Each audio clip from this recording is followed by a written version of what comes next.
It's really a pleasure, and it's so exciting to see this book.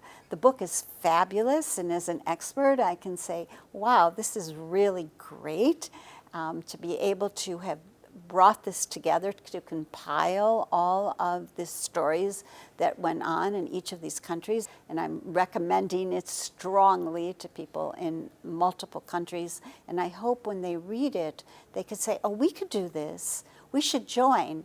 This is something we should try.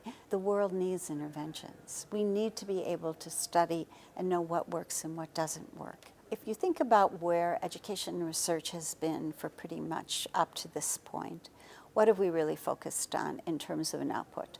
The output has always been on learning. And we've always paid attention to motivation. That's been a key issue. Increasingly, we are recognizing that in the learning process, young people are using their creativity, using their critical thinking. They're doing other kinds of things as well. And these are skills that they bring to bear on their learning. But not just as learning has different variations, so do these other kinds of measures. And what we want to do is we want to maximize their abilities in these areas. We also want to maximize the ability for them to pay attention, to be engaged in what they're doing. But if they're going to be engaged in what they're doing, they need more than just being motivated. They need to have tasks that basically they are working on. They're doing different things. They're using different kinds of skills other than the typical kinds of skills that we've kind of thought about that we need to teach to be able to learn things. I think that it's very important to think about several things. The first thing is that the tasks may not be the same depending on the subject area and depending on the developmental stage of the child. So therefore, when we're thinking about critical thinking and we're thinking about creativity, certain things may have evolved and developed at very different rates among different children over time, and certain children might have certain dispositions towards these kinds of things that they don't need a whole lot of encouragement to be creative. They've already shown high creativity in the work that they do in school or some of the kinds of things they've been able to do at home, and that's similar to critical thinking as well. However, what that does not mean that we should not have these skills as part of tasks that are in school. So if I were to say to a policymaker, why do we need this?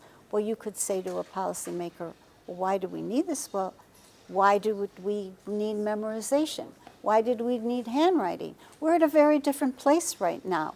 We're at a place where we recognize that these kinds of skills are the skills that are advancing us, and we try and prepare our young people for where they're going to be at tomorrow, not 20 years from now, but just even tomorrow.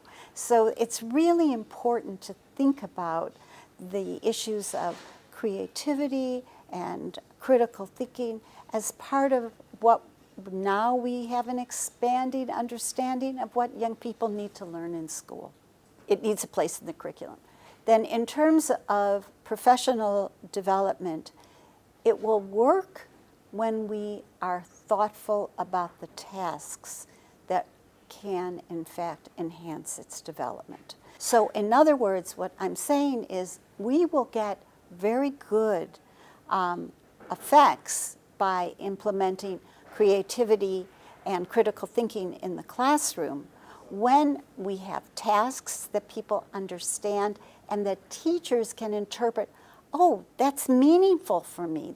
That's purposeful. I understand why I need to do this. I understand how this is going to help the students in my class with their learning and how they interface with the other students in the room, how we can collaborate better, how we can work on things together. If they don't understand that part, and if they don't trust the tasks as being really authentic for the students, then we're not going to be any better than any of the other interventions that we've tried that have not been successful.